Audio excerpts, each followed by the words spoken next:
안녕하세요. 세종제작교회 김남식 목사입니다. 오늘 요한복음 강해 요한복음 11장 17절부터 함께 보시겠습니다. 예수께서 와서 보시니 나사로가 무덤에 앉은 있은지 이미 나으리라. 베다니는 예루살렘에서 가깝게가 한 오리쯤 되매 많은 유대인이 마르다와 마리아에게 그 오라비의 일로 위문하러 왔더니 마르다는 예수 오신다는 말을 듣고 나가 맞되 마리아는 집에 앉았더라. 마르다가 예수께 여짜오되 주께서 여기 계셨더라면 내 오라비가 죽지 아니하였겠나이다. 그러나 나는 이제라도 주께서 무엇이든지 하나님께 구하시는 것을 하나님이 주실 줄을 아나이다. 예수께서 가라사대 내 오라비가 다시 살리라. 마르다가 가로되 마지막 날 부활에는 다시 살 줄을 내가 아나이다. 예수께서 가라사대 나는 부활이요 생명이니 나를 믿는 자는 죽어도 살겠고 무릇 살아서 나를 믿는 자는 영원히 죽지 아니하리니 이것을 내가 믿느냐. 가로되 주여 그러하외다. 주는 그리스도시요 세상에 오시는 하나님의 아들이신 줄을 내가 믿나이다. 이 말을 하고 돌아가서 가만히 그 형제 마리아를 불러 말하되 선생님이 오셔서 너를 부르신다 하니 마리아가 이 말을 듣고 급히 일어나 예수께 나아가매 예수는 아직 마을로 들어오지 아니하시고 마르다에 맞던 그곳에 그저 계시더라. 마리아와 함께 집에 있어 위로하던 유대인들은 그의 급히 일어나는 것을 보고 곡하러 무덤에 가는 줄을 생각하고 따라가더니 마리아가 예수 계신 곳에 와서 보이고 그 발에 엎드려 가로되 주께서 여기 계셨다면 내 오라비가 죽지 아니하였겠나이다 하더라. 예수께서 그의 우는 것과 또 함께 온 유대인들의 우는 것을 보시고 심령에 통분히 여기고 민망히 여기사 가라사대 그를 어디에 두었느냐. 가로되 주여 와서 보시옵소서 하니 예수께서 눈물을 흘리시더라. 이에 유대인들이 말하되 보라 그를 어떻게 사랑하였는가 하며 그중 어떤 이는 말하되 소경의 눈을 뜨게 한 이 사람이 그 사람은 죽지 않게 할 수 없었더냐 하더라. 이에 예수께서 다시 속으로 통분히 여기시며 무덤에 가시니 무덤이 굴이라 돌로 막혔거늘 예수께서 가라사대 돌을 옮겨 놓으라 하시니 그 죽은 자의 누이 마르다가 가로되 죽은 지가 나흘이 되었음에 벌써 냄새가 나나이다. 예수께서 가라사대 내 말이 내가 믿으면 하나님의 영광을 보리라 하지 아니하였느냐 하신대 돌을 옮겨 놓으니 예수께서 눈을 들어 우러러 보시고 가라사대 아버지여 내 말을 들으신 것을 감사하나이다. 항상 내 말을 들으시는 줄을 내가 알았나이다. 그러나 이 말씀하는 것은 둘러선 무리를 위함이니 곧 아버지께서 나를 보내신 것을 저희로 믿게 하려 함이니라. 이 말씀을 하시고 큰 소리로 나사로야 나오라 부르시니 죽은 자가 수족을 배로 동인 채로 나오는데 그 얼굴은 수건에 쌓였더라. 예수께서 가라사대 풀어놓아 다니게 하라 하시니라. 마리아에게 와서 예수의 하신 일을 본 많은 유대인이 저를 믿었으나 그 중에 어떤 자는 바리새인들에게 가서 예수의 하신 일을 고하니라. 이에 대제사장들과 바리새인들이 공회를 모으고 가로되 이 사람이 많은 표적을 행하니 우리가 어떻게 하겠느냐. 그렇죠. 어떻게 하겠느냐 고민을 하죠. 이제 장례식을 가지 않습니까? 장례식을 가면 예전에는 몰랐는데 부모를 이제 보내드리고 장례를 치러본 사람과 부모님 장례를 치러보지 않은 사람하고 좀 나뉘는 것 같아요. 그래서 부모님의 장례를 한 분이라도 치러본 분은 상당하신 분이 어떤 마음일지를 알죠. 가늠이 갑니다. 공감하고. 그러나 부모님의 장례를 치러보지 못하신 분들은 아직은 실감이 안 나죠. 우리 부모님도 언젠가는 돌아가실 텐데 라고 말은 하겠지만 실감은 안 나죠.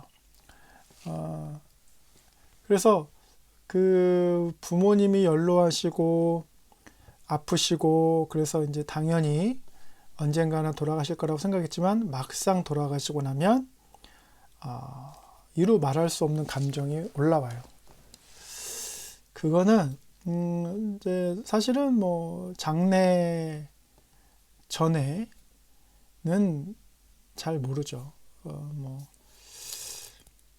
그 임종하시는 것을 보고 또 장례도 치르고, 요즘에 이제 화장을 많이 하니까 화장도 하고, 그래서 이제 추모 공원에 모시기도 하지만, 그리고 나서 이제 그 뒤돌아섰을 때 시간이 가면 갈수록, 그것이 이제 뭐 6개월이든 1년이든 간에 시간이 가면 갈수록 계속해서 이제 생각나는 게 이제 아픔입니다.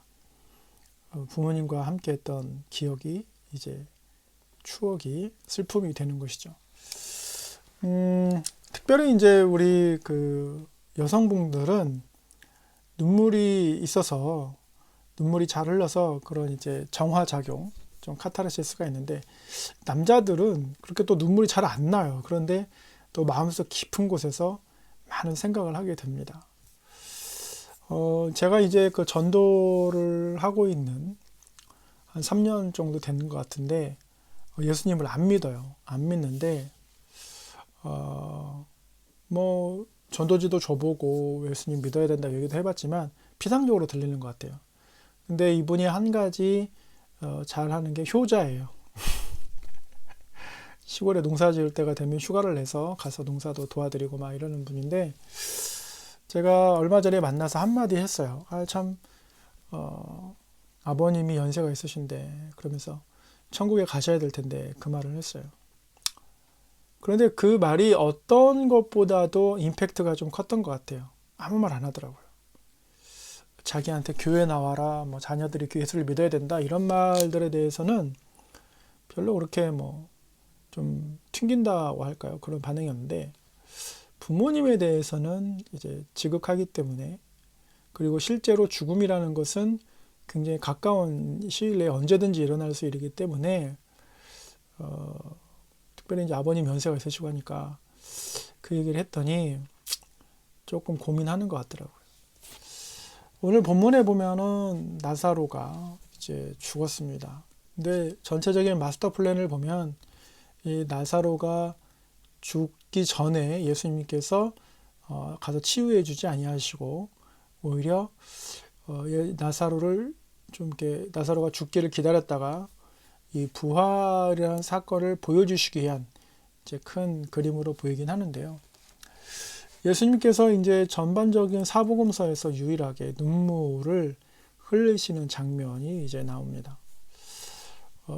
그 나사로에 대한 죽음에 대한 그 눈물이 사실은 이제 어떻게 보면 확대를 시킨다고 하면 이제 인류에 대한 눈물이죠. 왜냐하면 여러분이 그 부모님을 보내신다거나 또는 자녀를 먼저 보냈다거나 했을 때 죽음만큼 인간을 갈라놓는 것은 없기 때문에, 관계를요. 그래서 오죽하면 아프리카나 뭐 동남아시아나 이제 윤회설을 믿고, 그래서 또는 뭐 동물로 다시 태어난다 막 이렇게 막 믿고, 이거는 죽음이라는 것을 인간이 풀지 못하는 하나의 이제 질문인데, 오직 예수님만이 이제 그 부활이라는 그 열쇠를 푸는 그 키를 쥐고 있는 거죠.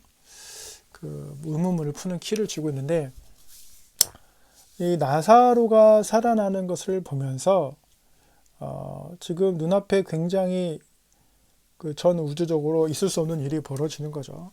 죽음을 해서 나흘 되었는데, 그래서 이제 그 이미 육신이 썩어가고 있는 냄새도 난다, 이런 말을 하는데, 예수님께서는 뭐 특별히 한 게 없어요.